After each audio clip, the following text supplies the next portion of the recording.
mereview kembali tentang apa saja sih yang harus diperhatikan pada saat kita membuat atau menyusun bab 2 dan bab 3 ya. Di mana bab 2 itu adalah terkait dengan literatur yang sudah kita siapkan sebelumnya, yaitu literatur-literatur yang terkait dengan konsep yang berkaitan dengan variabel yang kita gunakan ya. Baik, mungkin sebelum saya share atau saya mulai, adakah yang ingat bagaimana sih menyusun bab 2 yang baik seperti yang sudah saya jelaskan kemarin? Mungkin ada yang bisa menjelaskan ulang, silakan.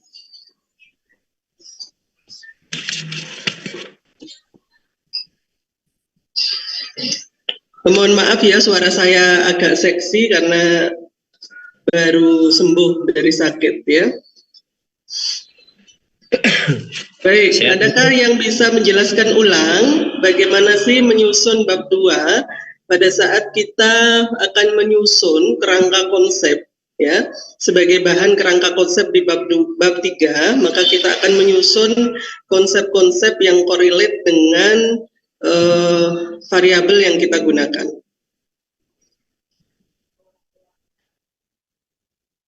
Monggo, silakan yang kemarin masih ingat apa saja yang perlu diperhatikan.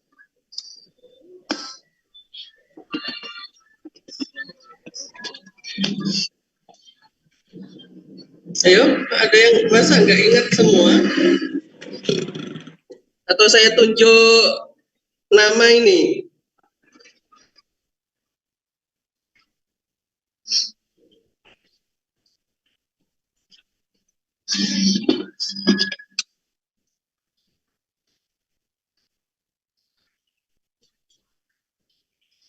Yo, Bu Nanin Isharyanti. Bu Nanin, adakah? Maaf Bu, belum konsen. Oh, belum konsen. Oke. Pak Riki Fauzi. Pak Riki Fauzi. Oke Bu, siap Bu. Oke, kemarin ngikutin enggak? Yang kemarin Bu, kemarin tanggal waktu Ibu yang masuk. Oh, pas lagi ini Bu, pas lagi asistensi operasi Bu, insya Allah. Oke. Kira-kira dalam penyusunan bab 2 apa saja yang harus diperhatikan? Mungkin jenengan tahu walaupun tidak mengikuti.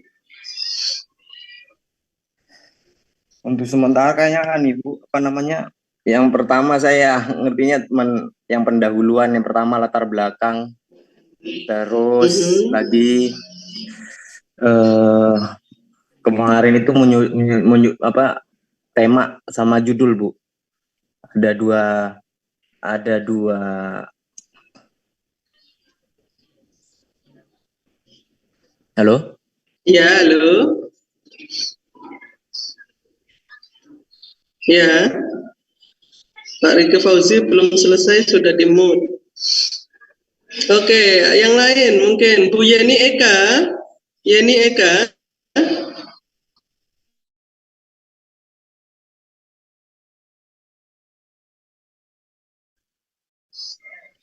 Bu Yeni, adakah? Bu Eka. Ya, Bu Yeni, bisa dijelaskan apa saja yang harus diperhatikan pada saat penyusunan bab 2?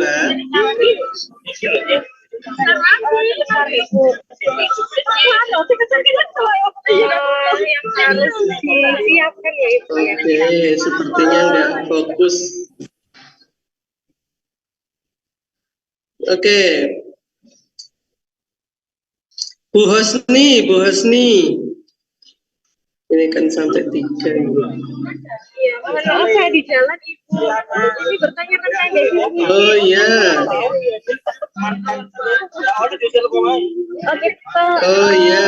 Menyusun variabel, terus definisi operasional, indikator, alat ukur, skala data, dan scoringnya. Halo?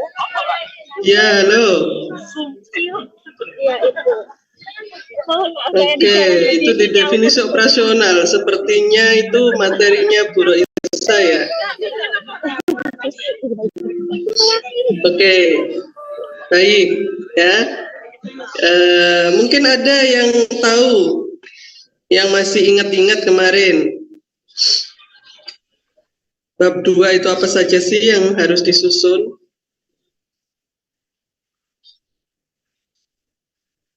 Monggo, yang masih ingat.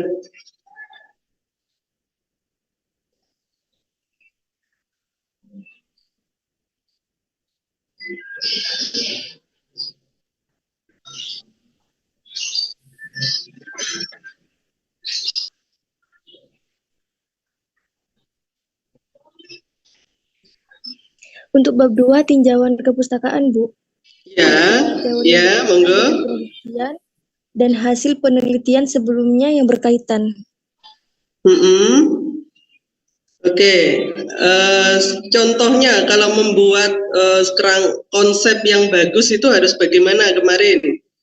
Bagus, dari Bu siapa tadi ya?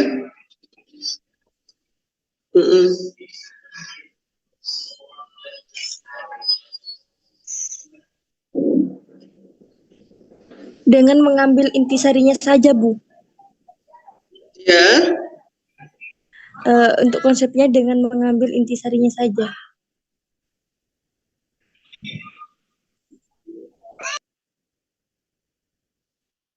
Intisarinya saja, terus? Analisis teoritik tentang masalah yang diteliti.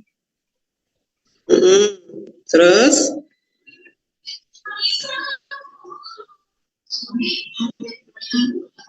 Apa lagi? Dan memperkuat pandangan, Bu. Ya, memperkuat apa? Memperkuat pandangan.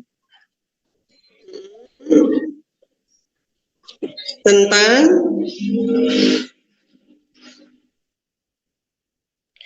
Penelitian yang akan diambil. Oke. Baik, terima kasih Bu Selvi ya sudah sedikit banyak menjelaskan tentang bagaimana sih pada saat kita penyusunan bab 2 ya. Mungkin saya review kembali ya bagaimana kita dalam membuat bab 2 ya.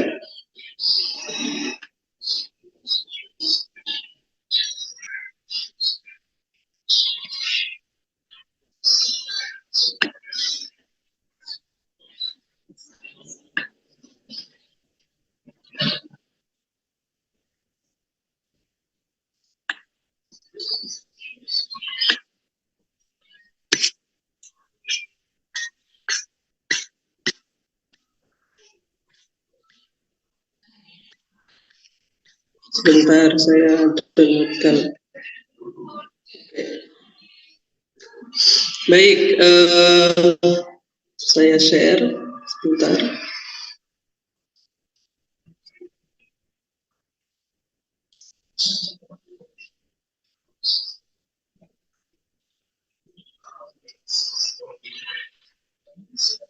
Oke, apakah bisa dilihat share screen-nya Ibu?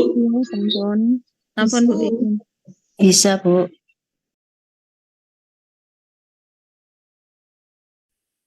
Saya perbesar dulu.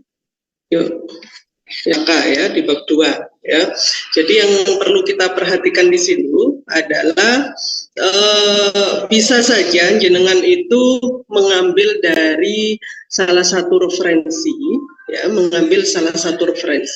tapi yang perlu diperhatikan di sini adalah keorisinalitas dari pemikiran panjenengan, sehingga dalam penyusunan konsep atau literatur review atau tinjauan pustaka itu harus ada paraphrasing. Artinya apa? Pada saat jenengan contoh, ini salah satu yang saya contohkan di sini adalah konsep BPLR ya, BPLR. Nah, di dalam konsep BPLR kan banyak sekali kalau jenengan download di YouTube, download di Google ya, konsep BPLR itu langsung keluar saja banyak gitu ya, yang bisa jenengan pakai. Tetapi yang perlu diperhatikan di sini adalah keorisinalitas dari ide yang jenengan sampaikan melalui konsep BPLR ini, sehingga tidak bisa kalau jenengan hanya menggunakan satu konsep saja atau mungkin download dari satu sumber saja. Yang perlu diperhatikan di sini adalah supaya panjenengan itu tidak kena plagiarisme ya, plagiat ya, plagiat itu berarti meniru atau mengcopy paste miliknya orang. Ya, jadi yang perlu diperhatikan di sini adalah paraphrasing namanya. Paraphrasing itu adalah mengganti kalimat-kalimat dengan kalimat yang lain tanpa merubah makna. Ya, paraphrasing itu. Sehingga ketika jenengan menambah referensinya, itu yang harus jenengan lakukan adalah mengparaphrasing, mengubah ya kalimat ke dalam kalimat yang baru, di mana tapi tidak merubah dari makna yang sesungguhnya. Ya, itu paraphrasing. Jadi Ibu sarankan kalau misalnya terkait dengan pengertian seperti ini, maka kalau bisa itu ada 2 atau 3 pengertian dari 3 atau 4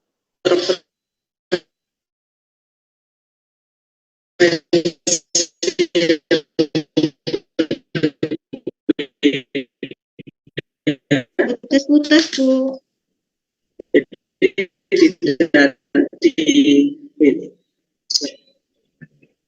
Oke.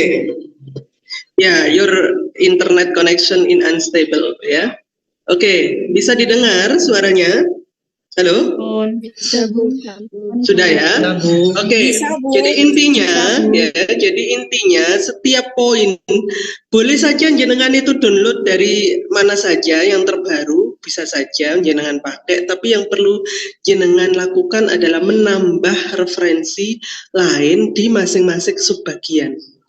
Contohnya ini adalah pengertian BPLR ya.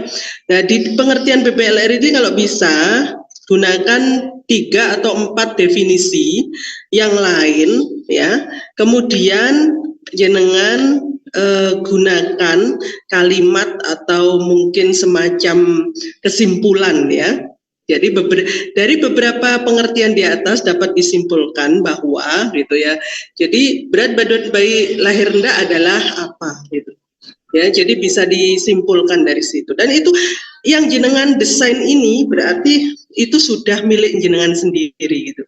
Ya, beberapa dari definisi di atas itu jenengan ambil yang penting-penting, kemudian jenengan buat pengertian berdasarkan definisi-definisi di atas. Ya, itu namanya memparaphrasing ya. Dan kalimat-kalimat yang ada di sini pun kalau itu tidak boleh copy paste juga, tidak boleh sama persis dengan referensi aslinya. Jadi semua hal yang jenengan buat di bab 2 itu seyogyanya itu adalah sudah merupakan paraphrasing dari referensi yang jenengan gunakan ya. Tapi kalau untuk 2.500 begini ya tidak boleh diparaphrasing. Ya tetap 2.500 ya. Oke, itu salah satu contoh dari definisi.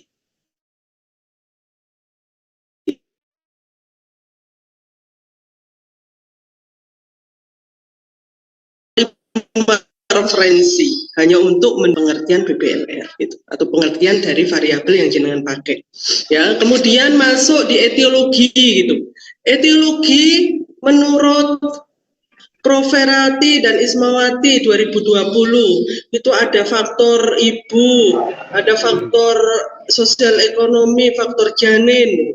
Kemudian jenengan ketemu lagi referensinya miliknya siapa? Ya di sini ditambahkan lagi ya referensi yang terbaru. Kalau ada seperti ini yang hanya satu referensi, kalau bisa jenengan tambahkan referensi-referensi yang lain, di mana itu akan membuat jenengan memiliki lebih banyak lagi bahasan-bahasan untuk dikembangkan lebih lanjut. Ya.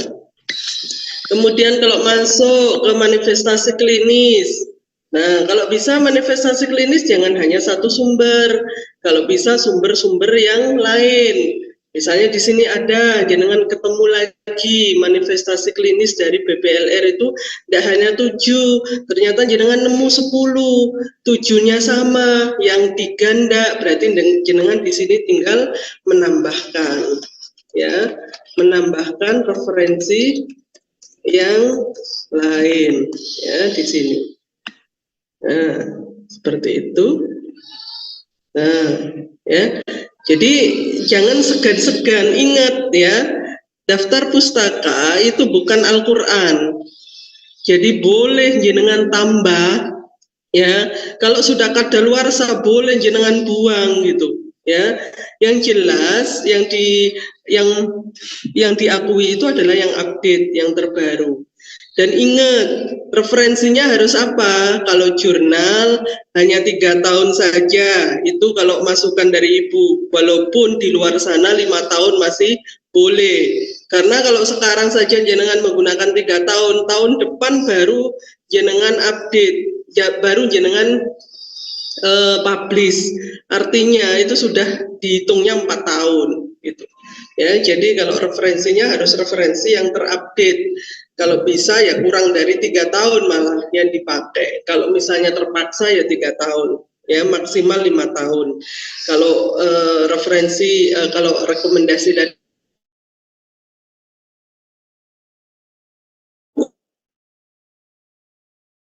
5 tahun.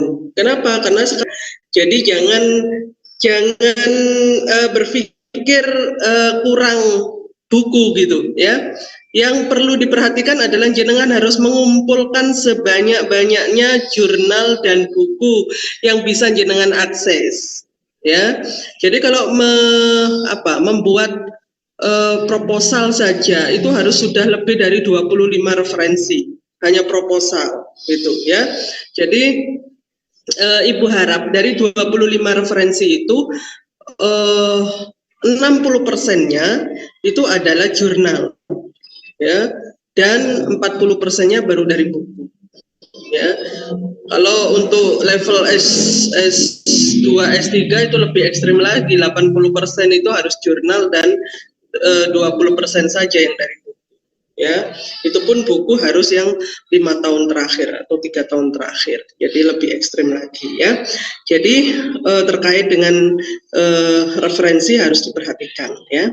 Kemudian sama ini klasifikasi juga kalau bisa jenengan ya tambahkan beberapa referensi yang terbaru ya untuk menambah dari itu. Patofisiologi juga sama ya, gunakan yang terbaru. Masalah-masalah di BPLR kalau bisa juga yang terbaru ya. Oke, dan jangan lupa bahwa di masing-masing konsep yang jenengan pakai harus disisipkan apa kemarin? Masih ingat? Apa yang harus ada di akhir konsep?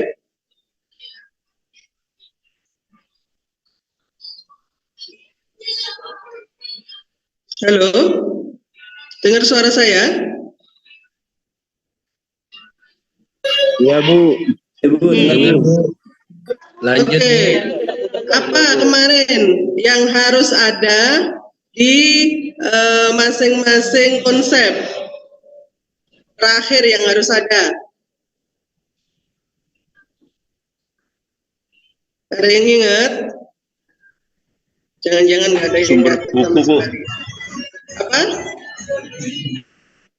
Sumber pustaka itu dan tahunnya, Bu. Ya, itu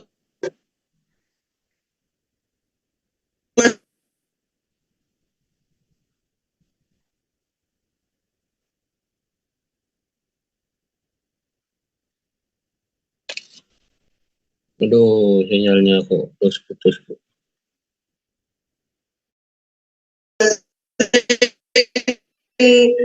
kalimatnya kalau itu. Kalau di akhir harus ada apa? Bukan antara kesehatan lingkungan dengan kejadian TB paru. Maka di akhir konsep kesehatan lingkungan, jenengan harus menyisipkan yang namanya alat ukur. Ya, alat ukur yang dipakai. Apa saja yang harus ada di situ? Yang harus ada pada alat ukur mana? Alat ukur yang jenengan pakai itu miliknya siapa? Harus jelas. Ya. Kemudian siapa, tahun berapa? Contoh, kalau ansietas itu HARS, contoh ya. Kemudian tahun berapa HARS itu membuat kuesioner itu ditulis ya.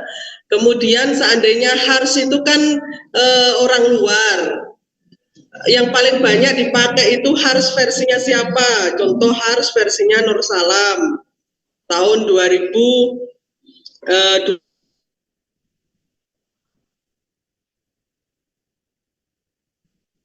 ya.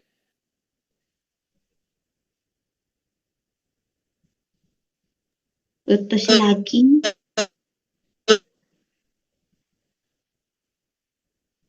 Putus-putus. Oh, putus-putus. Oke, ya di sini memang mendung ya, mendung. Oke. Nah, baik. Jadi jumlah soal harus disertakan di alat ukur, ya. Jumlah soalnya berapa? Kemudian jawabannya apa saja yang ada di situ? Kan kadang ada yang kadang-kadang, sering, gitu kan? Setiap hari, ya, jarang. Kalau misalnya ada jawaban seperti itu, ya, atau kadang-kadang iya dan tidak saja, atau mungkin baik, atau setuju, sangat setuju, tidak setuju, sangat tidak setuju. Itu choice-nya atau pilihannya itu apa saja juga ditulis di situ, ya. Itu jumlah soal, terus kemudian poin jawabannya apa saja.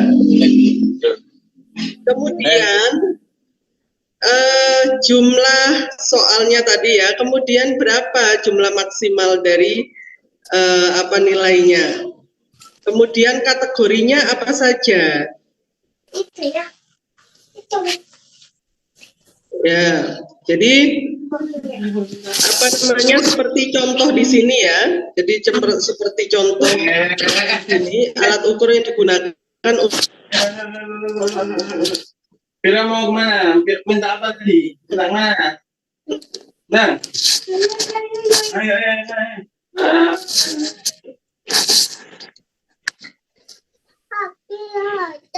Ya, lu ini prosesnya ya. Nggak ngalir.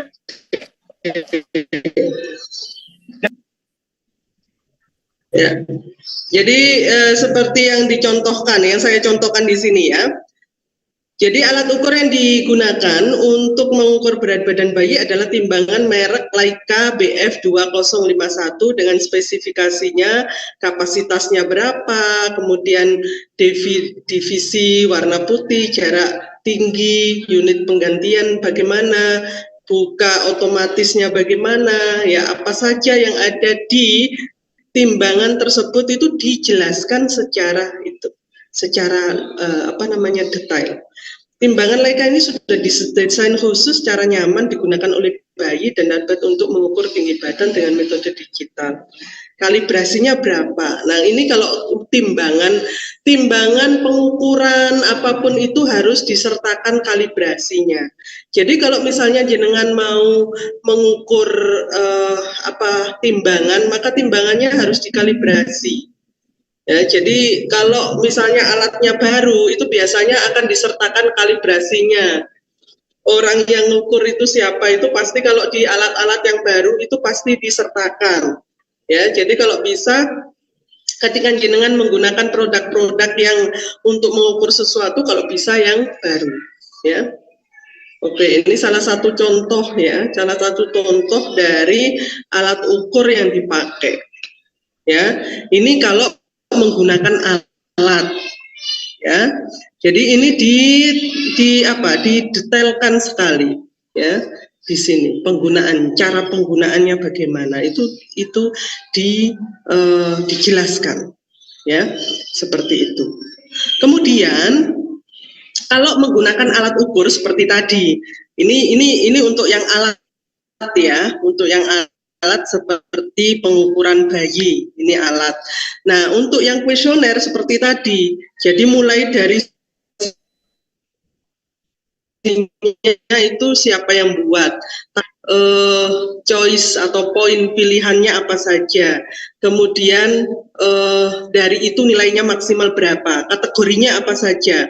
Kalau misalnya kategorinya ada baik, cukup, kurang, maka baik itu berapa, cukup itu berapa, kurang itu berapa, harus sudah ada di konsep alat ukurnya ini. Paham ya, nyampe sini ya? Ya, Bu. Ada pertanyaan dari sini? Nah, ini salah satu contoh ya. Jadi dia mengitukan membagi dari alat-alat yang dipakai oleh dia, gitu, ya. Jadi kalau misalnya menggunakan alat, jadi alatnya harus jelas. Sama dengan kuesioner, kuesionernya pun harus jelas. Ya, milik siapa, dari mana, jumlah soalnya berapa, kategorinya apa, ya, itu harus ditemukan. Jadi kalau jenengan mau menyusun penilaian, sebenarnya jenengan harus memastikan dulu apakah apakah variabel yang jenengan pakai itu sudah ada alat ukurnya. Ya, jadi untuk level S1 tidak saya rekomendasikan untuk membuat alat ukur sendiri ya. Karena untuk membuat alat ukur itu levelnya level S3 ya. Jadi untuk S1 saya harap hanya menggunakan alat ukur yang sudah dikembangkan oleh orang lain saja. Ya, jadi gunakan referensi-referensi atau alat ukur yang sudah ada. Ya, kalaupun misalnya sudah banyak A berhubungan sama B, maka kalau bisa A, B dan C, atau A, B, C dan D. Nah, itu akan lebih survei yang jenengan lebih kompleks begitu. Ya, itu aja menurut saya dari untuk bab 2 ya. Jadi bab 2 itu seperti itu caranya membuat. Oke, ada pertanyaan dari bab 2?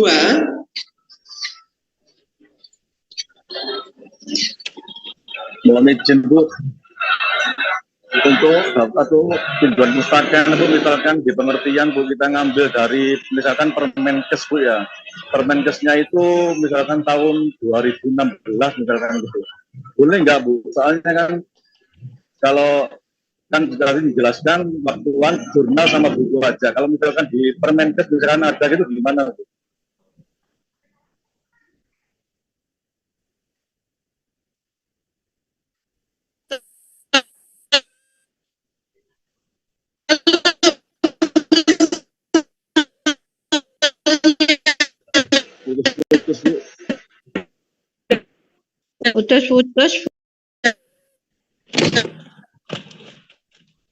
Putus-putus, Bu.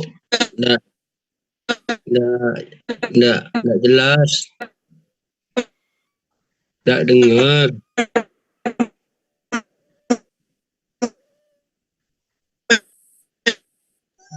Putus-putus, Bu. Nggak jelas ini, Bu.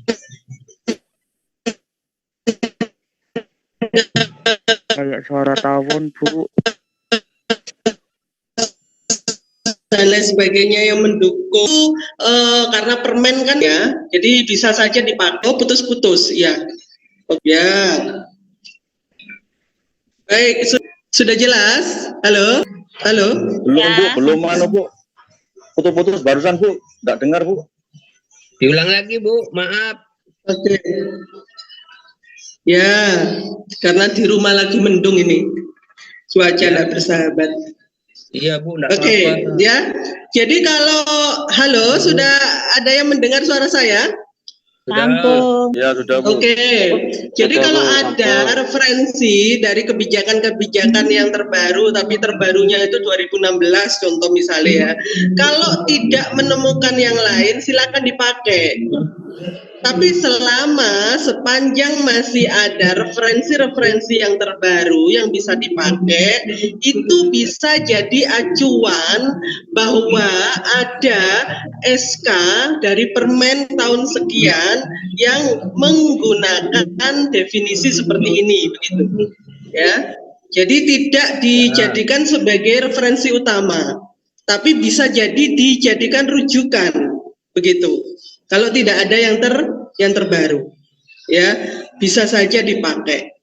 Asal jangan semuanya tahun 2016. Ya, yang lain harus yang di atas tahun 2020 ke atas, ya.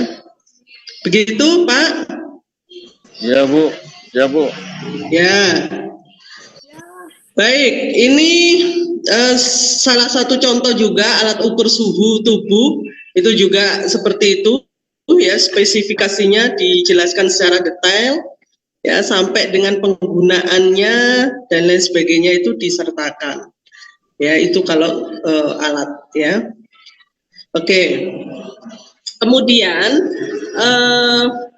kalau panjenengan menggunakan suatu metode ya, maka kalau bisa buatlah buku panduan, tidak hanya sekedar SOP, tapi buku panduan, ya. Ini salah satu dari perawat di Rumah Sakit Saleh, ya, 2 tahun yang lalu, ya, 2 tahun yang lalu, ya, tahun 2020. Jadi beliaunya ini menginisiasi program pelaksanaan PMK, ya, di ruangan tersebut, tapi PMK-nya itu kita sisipkan dengan metode keperawatan. Di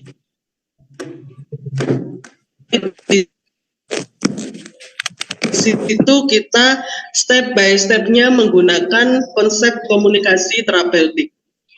Ya, ini dan hasilnya luar biasa, ya. Oke, baik. Jadi sudah paham ya bagaimana cara penyusunan dari bab 2, ya, bab 2. Oke, sebelum saya masuk ke bab 3, ada hal yang saya sharekan ke jenengan terkait dengan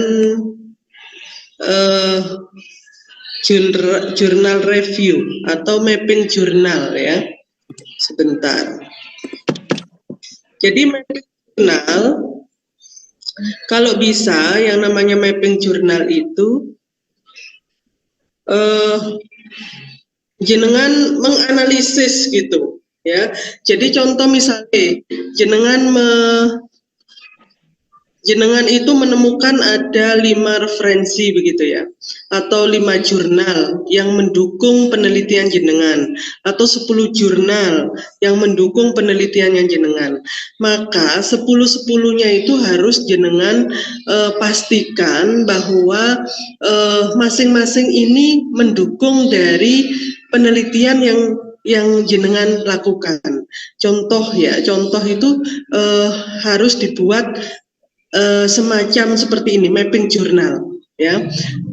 Ada nomor, ada tahun, penelitinya siapa, judulnya, dan teorinya yang dipakai apa, alat ukur, terus hasil, terus jumlah sampelnya berapa, kemudian key perform atau conclusionnya bagaimana.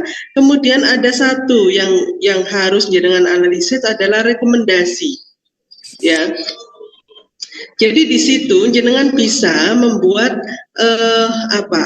Dari sini jenengan akan bisa semacam apa ya, jenengan itu melihat adanya rekomendasi-rekomendasi dari penelitian ini itu yang menjadi dasar jenengan untuk melanjutkan dengan penelitian yang jenengan lakukan gitu. Ya. Jadi masing-masing dari literatur itu pasti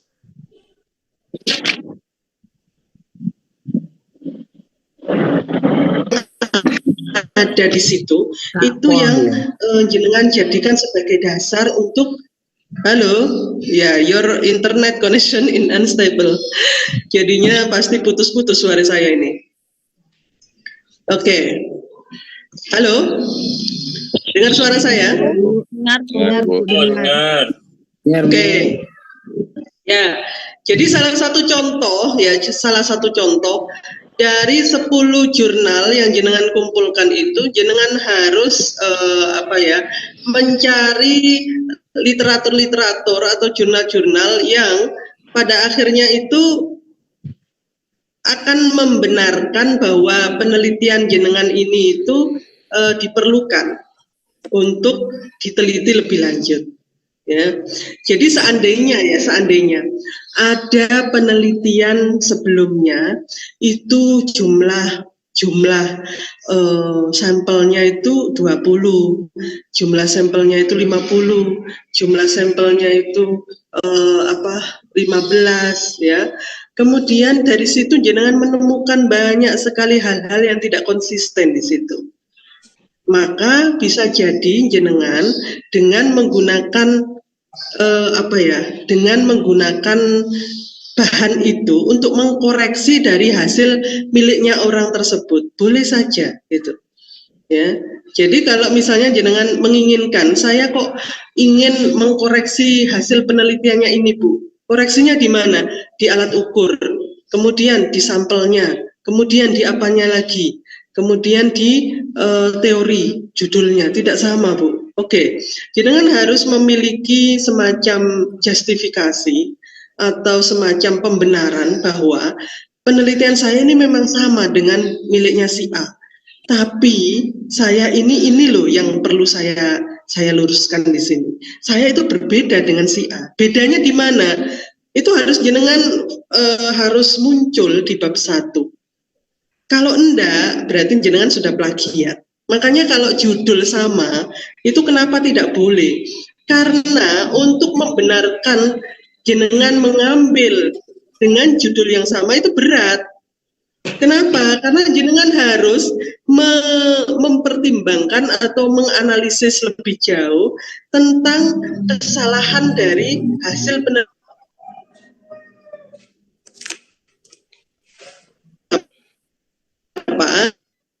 Judul itu tidak boleh sama, kalau bisa sih gitu.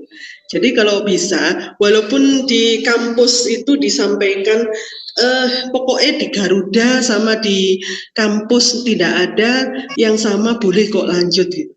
Kalau menurut Ibu ada satu lagi yang harus jenengan tes, yaitu di Google Scholar. Ya, Google Scholar itu jenengan tes, ya variabelmu masukkan. Ya, kemudian kalau sudah banyak ya berhenti, jangan diteruskan gitu. Ya, kenapa? Karena nanti akan banyak sekali tantangan ke depannya. Ya, kalau terbukti bahwa jenengan sama dengan yang lain, escape-nya jenengan bisa dicabut loh. Ya, karena terbukti plagiat. Ya, gitu. Jadi supaya tidak sama, ya, maka kalau bisa rekomendasi ini jenengan baca semua gitu loh ya. Jadi kalau jenengan menemukan literatur atau menemukan jurnal itu masukkan aja di literatur review itu atau mungkin di mapping jurnal ya. Desain jurnalnya seperti ini. Jadi ada tahun, peneliti, judulnya apa, teorinya yang dipakai apa, alat ukurnya berapa, hasilnya bagaimana, jumlah sampelnya berapa, kemudian key performnya apa, conclusionnya apa, dan rekomendasi yang direkomendasikan apa. Karena dari rekomendasi-rekomendasi itulah bisa kita choice, bisa kita pilih mana yang sekiranya bisa kita lanjutkan, begitu. Ya, jadi akan lebih update lagi. Jadi pijakan kita adalah pijakan dari hasil orang lain, gitu. Jadi bukan tiba-tiba aja kita ingin A gitu, enggak. Karena belum tentu itu bisa saja sudah banyak orang yang meneliti, ya.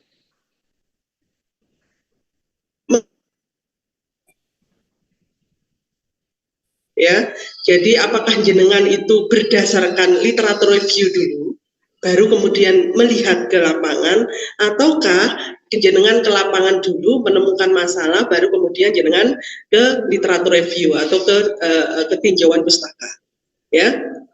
Jadi ada dua alur begitu, ya. Jadi jenengan bisa memakai dua-duanya, ya, untuk menemukan masalah. Karena rekomendasi-rekomendasi dari penelitian-penelitian sebelumnya itu juga rekomendasi berdasarkan fakta di lapangan, gitu. Ya, paham ya nyampe sini ya? Ada pertanyaan? Banyak. Pusing, Bu. Oke.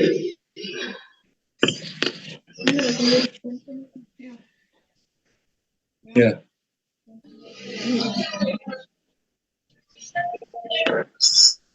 Pusing bagian dari belajar, Pak Jainal.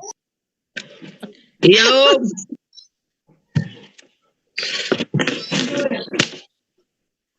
Nyata tuh belajar. Oke.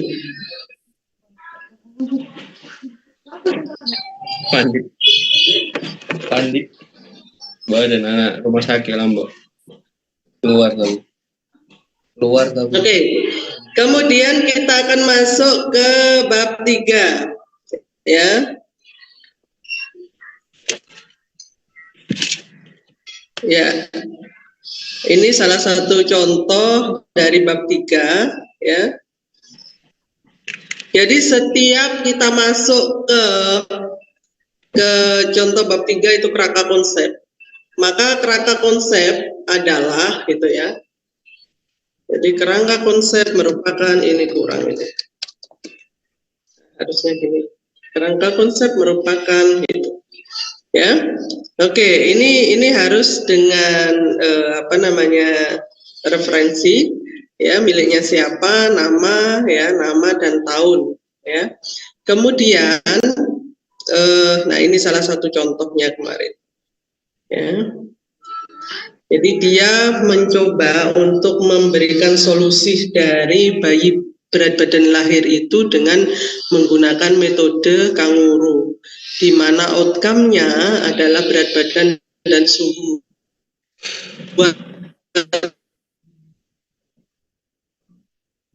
Bagaimana sih peningkatan dari berat badan dan suhunya, ya? Oke, seperti ini desainnya. Jadi untuk desain dari kerangka konsep ada dua, ya, yaitu teori sistem, yaitu input, proses, output, outcome. Ya, kemudian ada yang sebab akibat. Kalau sebab akibat itu dia ke bawah, ya, alur dari kotaknya itu ke bawah terus, ya. Itu berarti dia menggunakan sebab akibat. Yang paling banyak dipakai itu adalah teori sistem, ya, input, proses, output, outcome, ya, seperti ini, ya. Oke. Kemudian keterangan, jangan lupa bahwa kalau ininya ini ke atasannya. Kalau ininya dipertegas berarti variabelnya diteliti, kalau di putus-putus berarti tidak diteliti, dan garis tanda panah adalah adanya penghubung dari apa yang dihubungkan, ya, dampak dari apa yang dihubungkan. Oke. Ya, itu adalah di bab 2. Kemudian ada narasi setelah itu, ya. Setelah bagan ada narasi, ya, narasi yang cukup singkat saja, mungkin 1 sampai 2 paragraf saja. Kemudian ada yang namanya hipotesis penelitian, ya. Hipotesis penelitian yang dimasukkan hanya H1-nya saja, ya. H1-nya saja. Oke. Baik, dari sini ada yang ditanyakan lagi?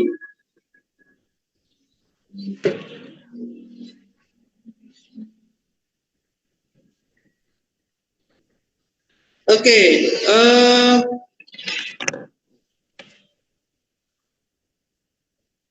saya akan masuk ke Google Scholar. Kemarin sudah saya sharekan caranya bagaimana sih menggunakan Google Scholar dalam pencarian referensi. Ada yang masih ingat?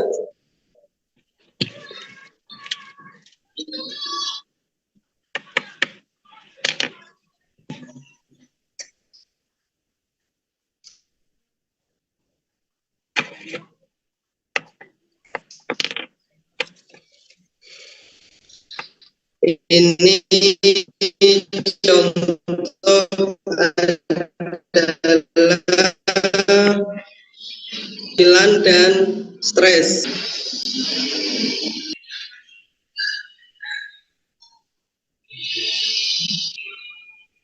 Oke, kemarin sudah saya demonstrasikan ya, bagaimana sih seandainya kita hubungan antara kehamilan dengan stres. Ya, ini salah satu contoh judul ya.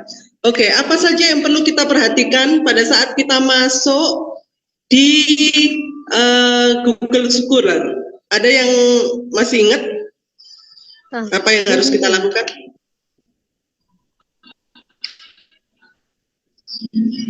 Tahun, oke. Tahun berapa ini? 2020 ya. Oke, katakanlah begini. Oke, set. Oke. Maka yang tampak adalah hasil dari 2020 sampai 2022 saja. Oke, kemudian apa lagi yang perlu diperhatikan?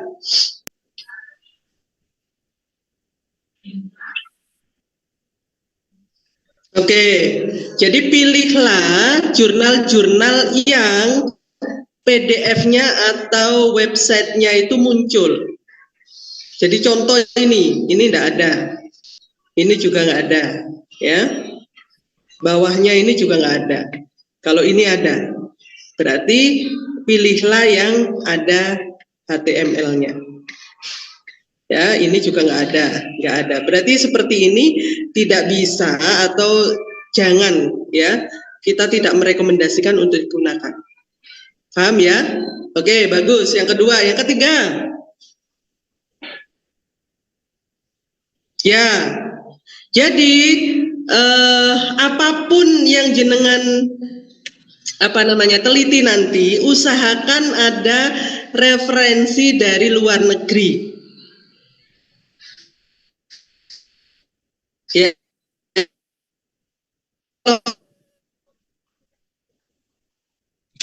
Saya ada luar datai. Gunakan ini ya dengan menggunakan bahasa Inggris waktu kita memasukkan datanya atau kalimatnya atau kata-katanya ya.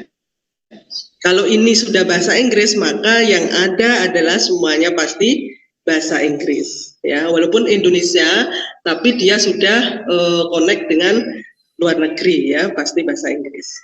Oke, apalagi selanjutnya yang ketiga, yang keempat.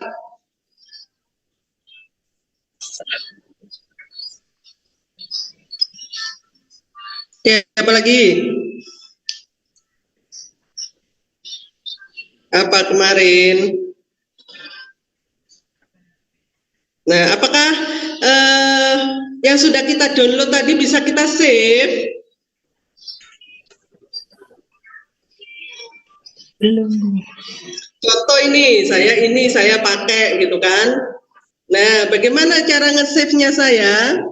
Selain saya download, di mana saya nge-save-nya? Di Bobol.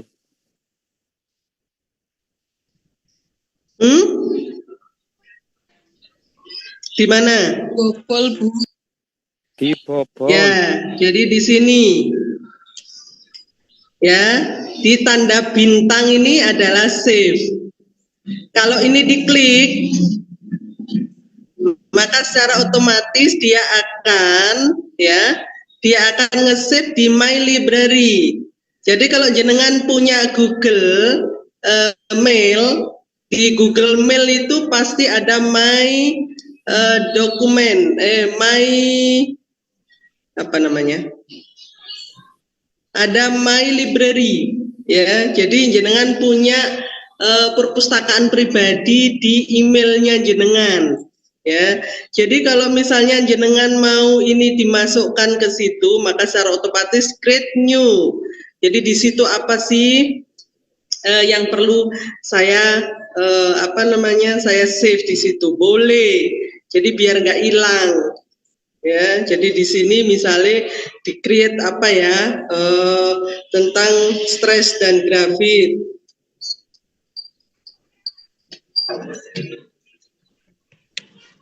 Nah, jadi don di sini dia akan nge-link ke situ, ya.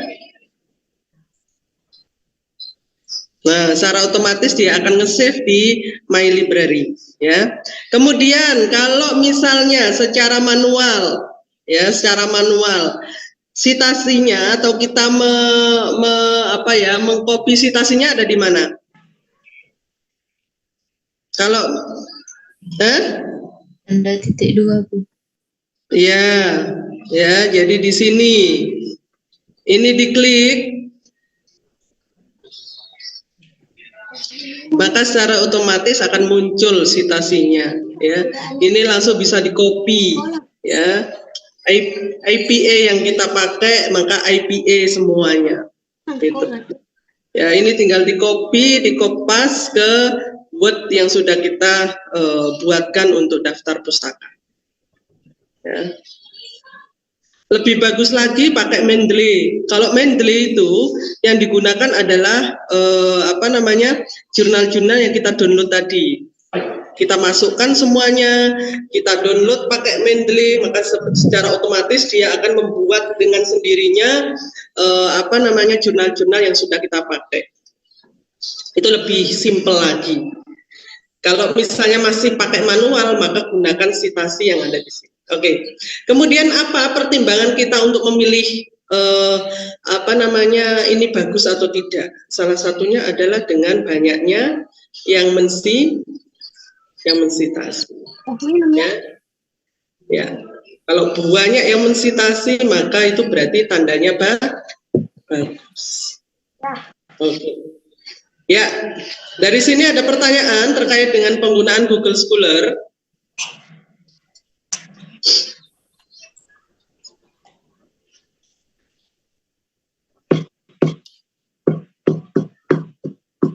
Oke. Saya share sedikit tentang hipotesis, ya.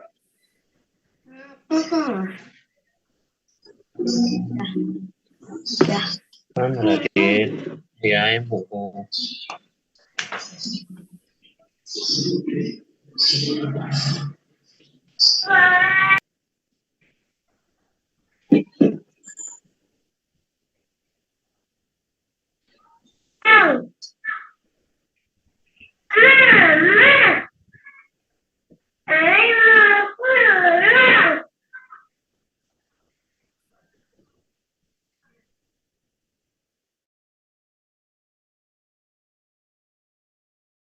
Kita bicara masalah yang sekedar itu kan tadi ya, bahwa rumah ini bisa dari sumber masalahnya itu bisa empiris dan juga bisa teoritis. Empiris itu bisa dari lapangan, secara jenengan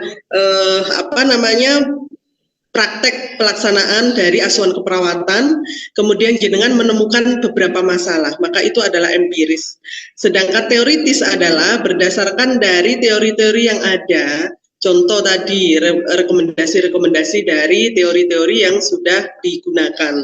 Nah, itu dari sinilah sumber masalah ini, dari fakta dan juga dari teori ini akan muncul yang namanya rumusan masalah.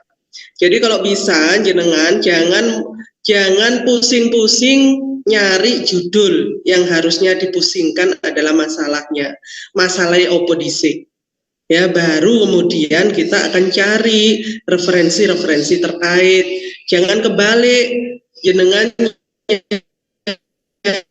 carinya judul judul, tapi ternyata di lapangan tidak ada atau tidak connect dengan create bab 2 dan juga seterusnya ya. Dan rumusan masalah ini akan ya konsep dan teori yang relevan. Ada enggak teori konsep yang relevan terhadap rumusan masalah yang sudah ada? Ya. Apakah itu berdasarkan deduksi atau induksi? Ya.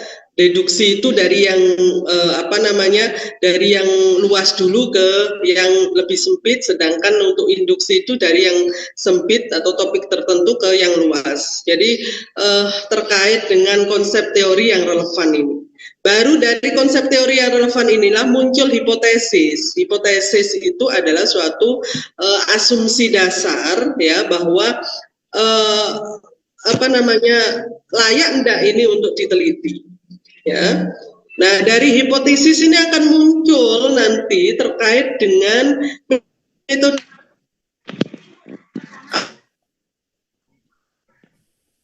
bagaimana pengolahan datanya, ya, bagaimana cara membuktikan hipotesisnya, ya. Jadi dari sini akan muncul suatu metode penelitian di bab 3 itu, di bab 4 ya. Kemudian baru nanti kalau sudah semuanya sudah testingnya sudah bagus, maka kemudian terjadilah pengumpulan data dan analisis. Artinya di sini sudah bab 5. Kemudian penemuan apa yang ditemukan di sini relevan tidak dengan hipotesis yang awal sudah kita gunakan. Ya, dari sini kemudian barulah muncul suatu kesimpulan. Nah, kesimpulan-kesimpulan ini harus merujuk pada rumusan masalah yang awal. Jangan sampai kesimpulan yang didapat itu justru tidak connect dengan rumusan masalah yang tadi dirumuskan di awal. Makanya ini harus konsisten. Masalah itu harus konsisten dengan konsep teori yang relevan. Konsep teori yang relevan didukung dengan hipotesis. Hipotesis harus didukung dengan metode penelitian yang good, yang bagus, ya. Kemudian dengan cara yang bagus dan didapatkan hasil yang sesuai. Hasilnya sesuai dengan rumusan masalah yang tadi dicantumkan serta di hipotesis yang tadi sudah dicanangkan di awal. Ya, jadi di sini letak hipotesis itu berada, ya, di bab 3. Oke. Ya. Jadi tahapan untuk penentuan hipotesis nul dan alternatif ini adalah berkaitan dengan rumusan masalah penelitian yang kemudian dirinci dari berbagai tujuan penelitian dan hipotesis yang akan diuji. Ya, jadi kita memang menggunakan hipotesis. Ya, penentuan statistik hitung dan tabel pastinya untuk menentukan hipotesis apakah H0 diterima atau H0 ditolak. Kalau H0 diterima berarti HA-nya ditolak. Kalau H0 ditolak maka HA-nya diterima.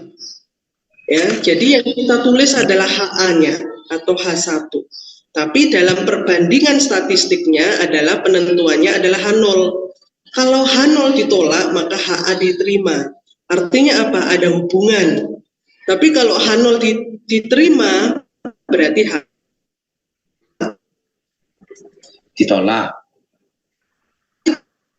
Diterima. Kita menghubungkan basic pemahaman bahwa ini pastinya ada hubungan. Jadi jangan sampai di lapangan kita sudah tahu bahwa tidak ada hubungan, tapi tetap kita lakukan penelitian. Nah, itu yang nggak boleh. Sehingga nanti hasilnya tidak sesuai dengan hipotesis dan juga rumusan masalah gitu, ya.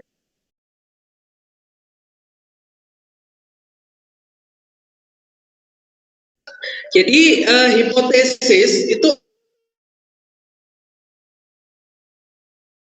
yang masih memerlukan dukungan secara empirik. Jadi hypo itu lemah, tesis. Jadi hipotesis berarti pernyataan yang lemah. Kenapa? Kan dukungan empirik atau diuji kebenarannya. Nah, diujinya dengan apa? Yaitu tadi kita buktikan ukurnya sembarangan, contoh misalnya, ya. Jadi harus sesuai. Makanya kenapa tadi di bab 2 itu sudah harus disiapkan dengan benar. Jadi pada saat penyusunan bab 1 atau pada saat penyusunan variabel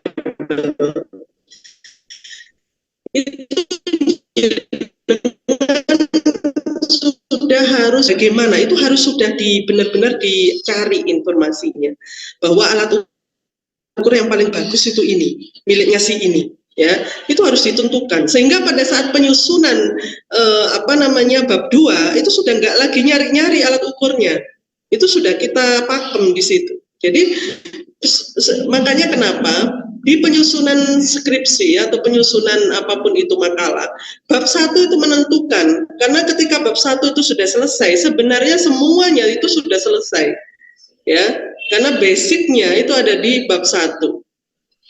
Jenengan nggak bisa menjabarkan dengan benar bab 1 kalau bab 2-nya jenengan itu nggak tahu konsepnya. Makanya bab 2 itu seyogyanya sudah dibuat atau katakanlah sumber-sumbernya sudah ada di tangan jenengan semua, ya, walaupun belum disusun. Gitu. Kenapa? Karena untuk menyusun bab 1, bab 2 itu menjadi dasar 10 referensi jurnal itu sebagai harus sudah di mapping. Nah, mapping jurnal kan juga sama dengan mengerjakan bab 2 toh gitu. Ya.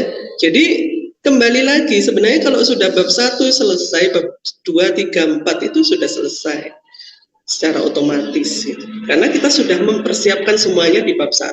Kita menginginkan adanya variabel A, maka ketika kita menyebutkan variabel A, kita harus pastikan bahwa alat ukurnya ada dan reliable dan sudah pasti bisa dipakai alat ukurnya gitu. Jadi jangan sampai ada asumsi nanti sudah bab 4 selesai dibuat baru bingung alat ukurnya Bu masih belum nemu, aduh ya. Jadi sudah terlambat, padahal sudah mengerjakan sampai di bab 4, ya. Oke, hipotesis, ada hipotesis mayor, ada hipotesis minor, ya. Hipotesis mayor adalah pernyataan tentang hubungan antara dua atau lebih yang masih memerlukan dukungan secara empirik. Contoh, hubungan positif signifikan dan parental style dengan customer socialization. Atau hipotesis minor adalah pernyataan tentang bagian dari hubungan antara konsep atau satu atau konsep lebih yang memerlukan dukungan secara empirik. Ya, jadi hipotesis itu masih memerlukan dukungan. Makanya kenapa diuji statistik begitu.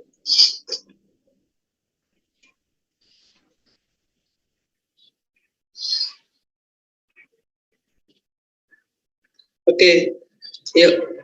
Jadi ini adalah mind map-nya hipotesis. Ya, jadi yang namanya hipotesis itu menurut konsep, hypo itu lemah, tesis itu pernyataan atau teori. Ya, jadi secara konsep hipotesis itu adalah teori yang lemah. Ya, jadi jenengan sudah membuat suatu asumsi sebelum data itu kita dapatkan. Jenengan sudah membuat suatu asumsi, ada tidak hubungan gitu. Ya.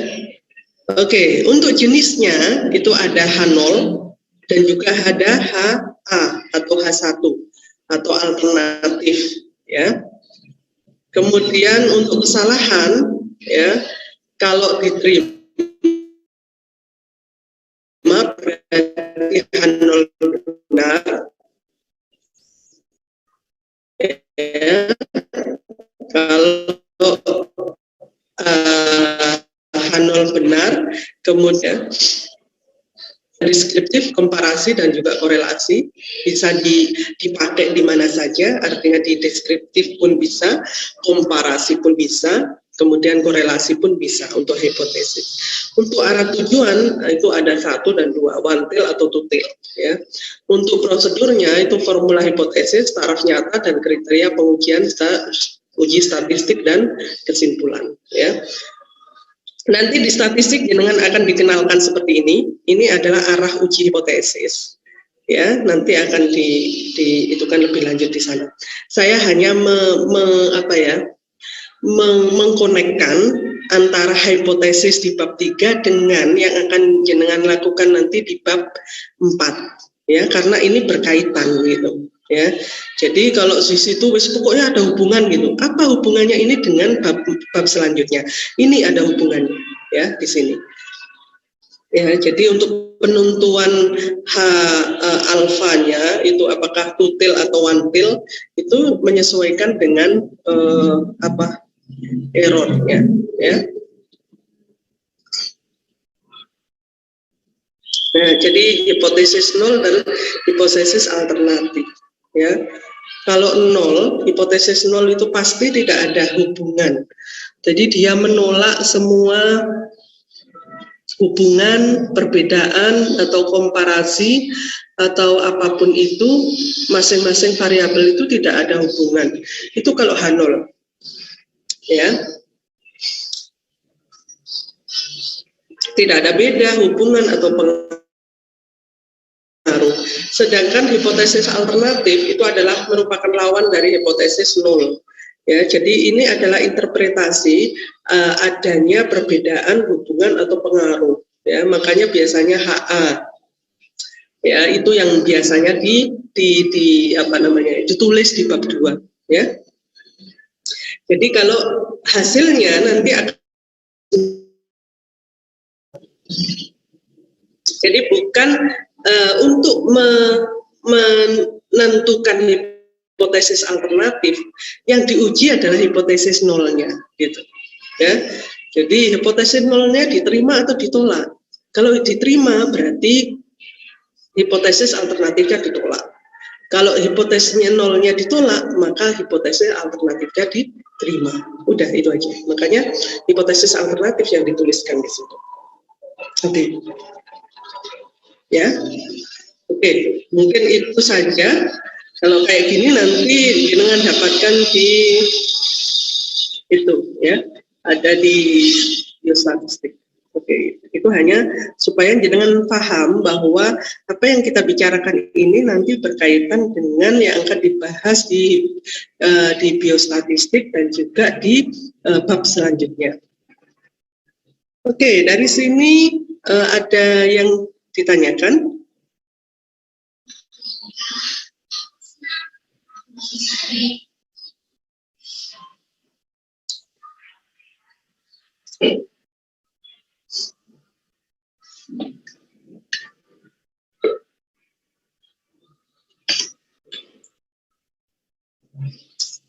Oke.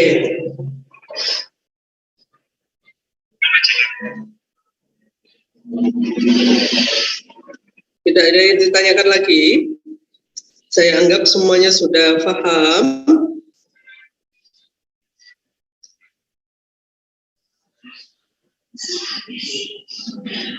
Oke, mungkin dibuka dulu videonya.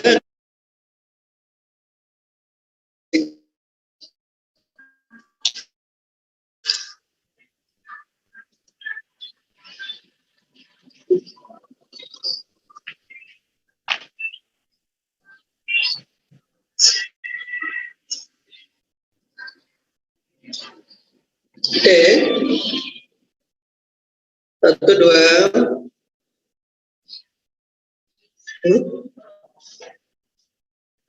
Belum, Bu. Oke.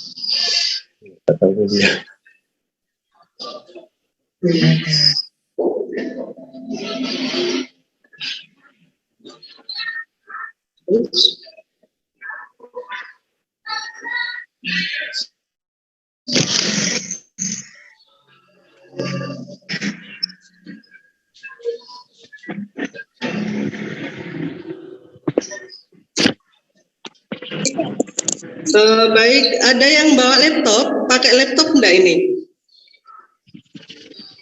Enggak ada? Pakai HP, Bu. Oke. Pakai HP, Bu. Saya mau Ada laptop. Fajri. Buatan gata, Bu. Terang tumbas. aduh, mahasiswa kok yang turun tumbas itu piye? Masih ngumpulin, Bu. Buatan gata yotra, Bu. Nah, lama sekali ngumpulannya. RDP-nya Susunya mahal, Bu. Tabrak. dijual, Bu, buat bayar kuliah, Bu.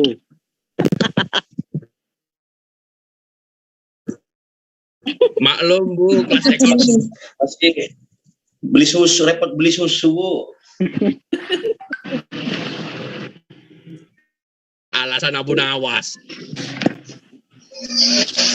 Baik, jika sudah tidak ada lagi pertanyaan, kita akhiri. Materinya Bu Nge. Materinya ya nanti yang terakhir hipotesis itu saya kirim ya. Baik, kita akhiri dengan bacaan wal asri. Bismillahirrahmanirrahim. Bismillahirrahmanirrahim. Amin.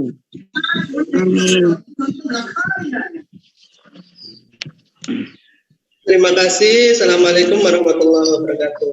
Waalaikumsalam warahmatullahi wabarakatuh. Untuk pengisian absensi tetap nanti saya itu dari sini ya. J, Bu. Yang hadir. Terima kasih. Assalamualaikum. Bu, matur nuwun, Bu. Kasih.